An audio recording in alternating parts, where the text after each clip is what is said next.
What if I told you the Statue of Liberty was predicted in the Bible, not as a symbol of freedom, but as a warning of judgment? A basket representing global commerce and economy. A woman inside representing wickedness, sealed with a lead cover during transport. Two women with unclean wings carrying this basket through the air across a distance, taking it to a new Babylon, a land associated with rebellion against God. And there, they build a permanent house for wickedness. For 2,400 years, scholars read this and couldn't make complete sense of it. They tried to fit it to ancient Babylon, to the return from exile, to symbolic spiritual meanings, but none of those interpretations matched all the details. Because Zechariah wasn't seeing his own time, he was seeing ours.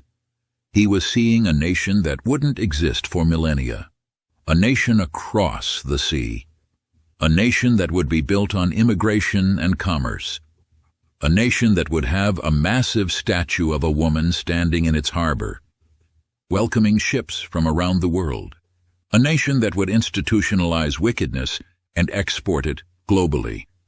He was seeing America, and he was seeing the symbol that would represent it, the Statue of Liberty. Let me show you why this connection is impossible to ignore. Let's go through Zechariah's vision detail by detail, and I want you to compare each element to what's actually standing in New York Harbor. First, the woman. Zechariah saw a woman. The Statue of Liberty is a woman. That's obvious. But it's not just any woman. The official name of the statue is Liberty Enlightening the World. Liberty is the English translation of the Roman goddess Libertas, a pagan deity, the goddess of freedom in Roman mythology. So from the very beginning, this statue represents a pagan goddess, not a biblical symbol, not a Christian image, a false god from Roman paganism. That matches Zechariah's vision perfectly. An unclean image, associated with rebellion, associated with human ideas of freedom apart from God's law. But there's more. Second, the wings. Zechariah saw two women with wings like storks. Now, obviously, the Statue of Liberty doesn't have literal wings attached to it today. But here's what most people don't know. The original design concepts by Frédéric Auguste Bartholdi included wings. Early sketches show a winged figure. The idea was that Liberty would have wings to represent her enlightening influence spreading across the world. Those wings were removed from the final design for structural and practical reasons, but the concept was there. The symbolism of flight, of carrying something across distances, of elevation above the earth. And even without physical wings, the statue stands on a massive pedestal, elevated, rising above the harbor, between earth and sky, just like Zechariah described.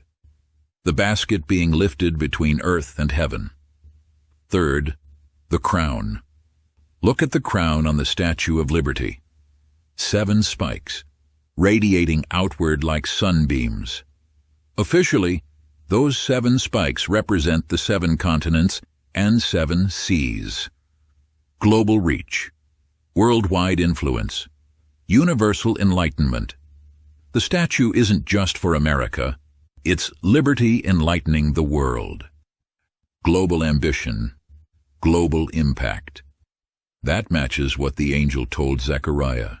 The basket represents their resemblance throughout the earth. Worldwide scope, not limited to one nation. America's influence through culture, military power, and economic dominance has shaped every continent. Zechariah was in Jerusalem when he saw this vision. The basket was being carried somewhere. The women were transporting it. Ancient Babylon was east of Jerusalem, overland, not across the sea, but Zechariah sees the basket being carried through the air, elevated, moving across distance. From Jerusalem, if you travel west, you cross the Mediterranean Sea. then the Atlantic Ocean, and you arrive at the eastern coast of North America, New York Harbor. There is only one global superpower across the sea from Jerusalem to the west. Only one nation that fits every other characteristic of end times Babylon. America. And standing in that nation's most famous harbor is a 305-foot statue of a woman. Was a woman representing wickedness, and she was sealed with a lead cover during transport. The Declaration of Independence mentions the Creator. Early Americans attended church. Moral standards from Christianity shaped law and culture. The wickedness was there. Slavery existed. Greed existed. Pride existed. But it was covered, contained, not openly celebrated. The immigrants coming to America in the 1800s and early 1900s were told this was a Christian nation, a land of opportunity, a place of freedom and morality. They didn't see the wickedness fully. It was sealed under a lead cover. But Zechariah saw something else. He saw that eventually the basket would arrive at its destination. The house would be built, and the lead cover would be removed. The wickedness would be revealed, openly, proudly, institutionalized into the very foundation of the nation. The Tower of Babel was humanity's attempt to reach heaven through their own effort, to make a name for themselves, to unify under human leadership instead of submitting to God. God confused their languages and scattered them. But the spirit of Babel never died. It just moved to Babylon, to Rome, and now to America.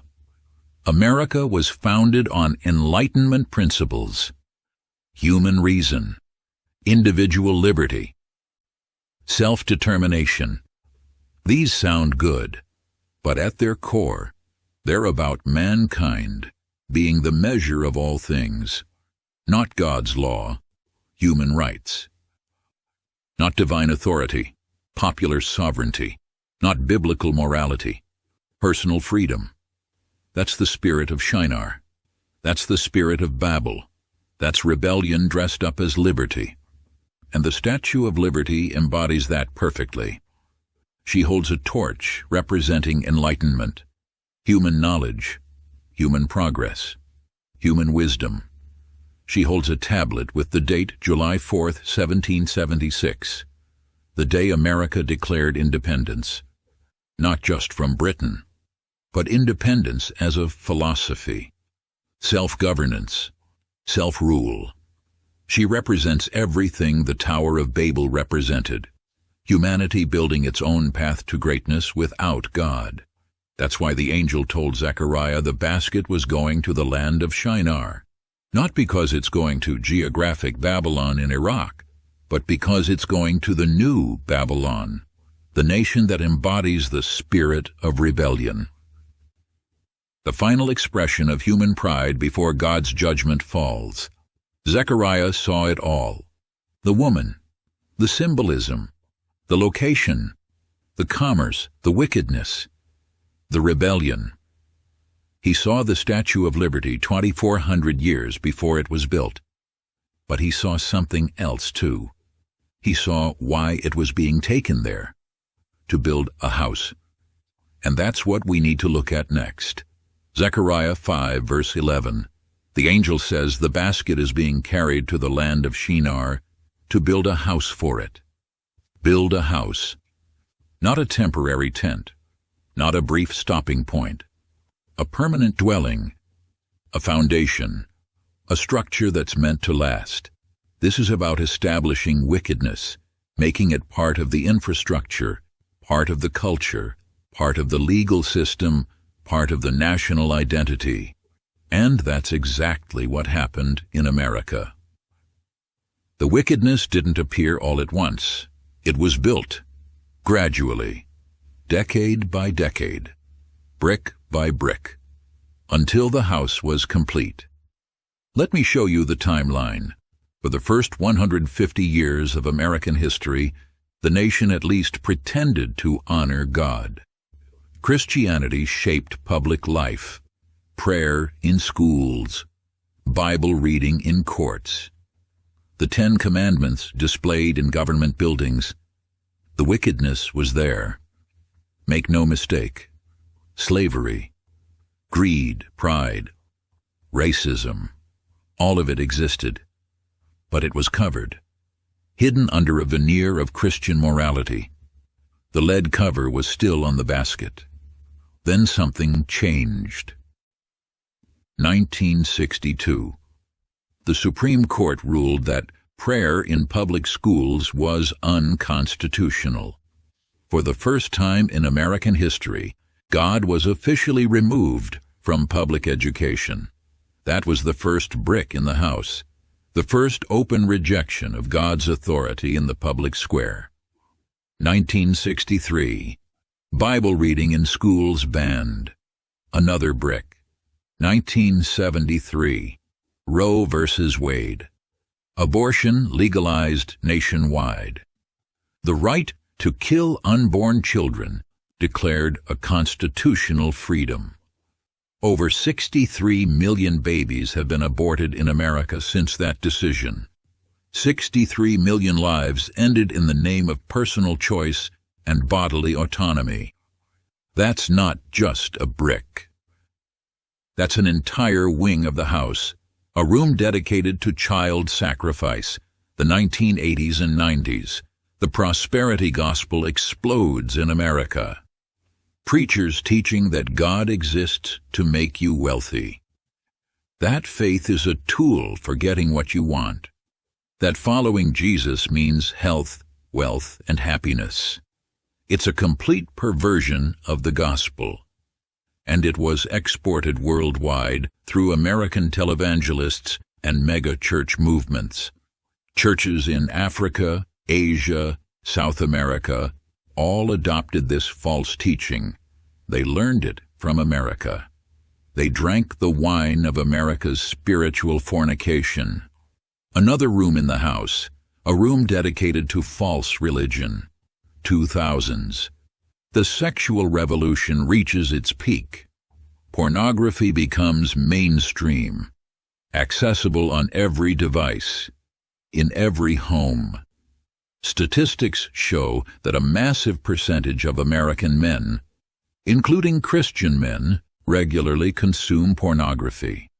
Marriage rates plummet, divorce becomes normal. Cohabitation without marriage becomes the standard.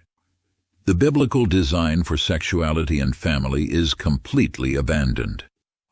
Another room, dedicated to sexual immorality. 2015. Obergefell versus Hodges. The Supreme Court declares that marriage can be between 2 men or 2 women. The definition of marriage, established by God from the beginning, is officially redefined by human decree. Within years, this redefinition spreads globally. Nation after nation follows America's lead. What God calls an abomination is celebrated as progress. Another room in the house. 2020s. Transgender ideology takes over. Men claiming to be women. Women claiming to be men. Children being told they can choose their gender. Puberty blockers. Hormone treatments. Surgical mutilation of healthy bodies. And if you speak against it, you're labeled hateful, bigoted, on the wrong side of history. This isn't just accepted in America. It's enforced. Through law, through corporate policy, through social pressure. The house is nearly complete. Do you see what happened? Decade by decade, America built a permanent dwelling place for wickedness.